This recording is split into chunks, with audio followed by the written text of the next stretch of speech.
Ésaïe, chapitre 13. La prophétie contre Babylone.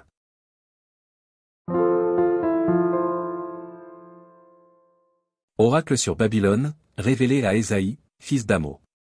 Sur une montagne il eut dressé une bannière, élevez la voix vers eux, faites des signes avec la main, et qu'ils franchissent les portes des tyrans. J'ai donné des ordres à ma sainte milice, j'ai appelé les héros de ma colère, ceux qui se réjouissent de ma grandeur. On entend une rumeur sur les montagnes, comme celle d'un peuple nombreux, on entend un tumulte de royaumes, de nations rassemblées, l'Éternel des armées passe en revue l'armée qui va combattre.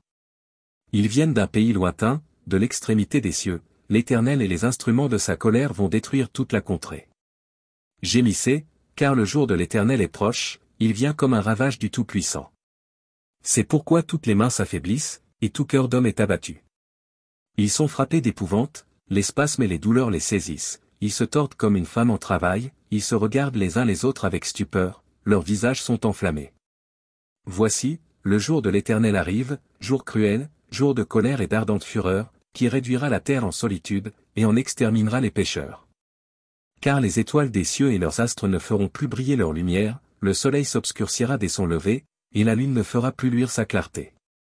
Je punirai le monde pour sa malice, et les méchants pour leurs iniquités, je ferai cesser l'orgueil des hautains, et j'abattrai l'arrogance des tyrans.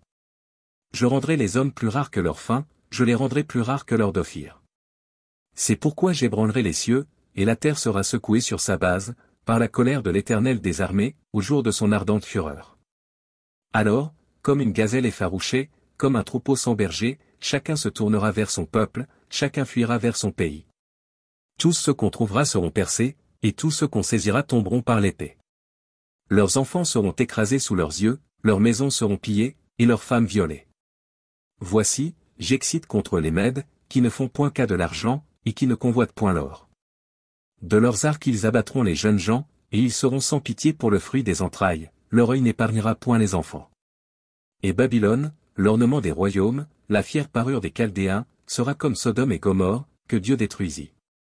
Elle ne sera plus jamais habitée, elle ne sera plus jamais peuplée, l'Arabe n'y dressera point sa tente, et les bergers n'y parqueront point leurs troupeaux. Les animaux du désert y prendront leur gîte, les hiboux rempliront ses maisons, les autruches en feront leur demeure et les boucs y sauteront. Les chacals hurleront dans ses palais, et les chiens sauvages dans ses maisons de plaisance. Son temps est près d'arriver, et ses jours ne se prolongeront pas.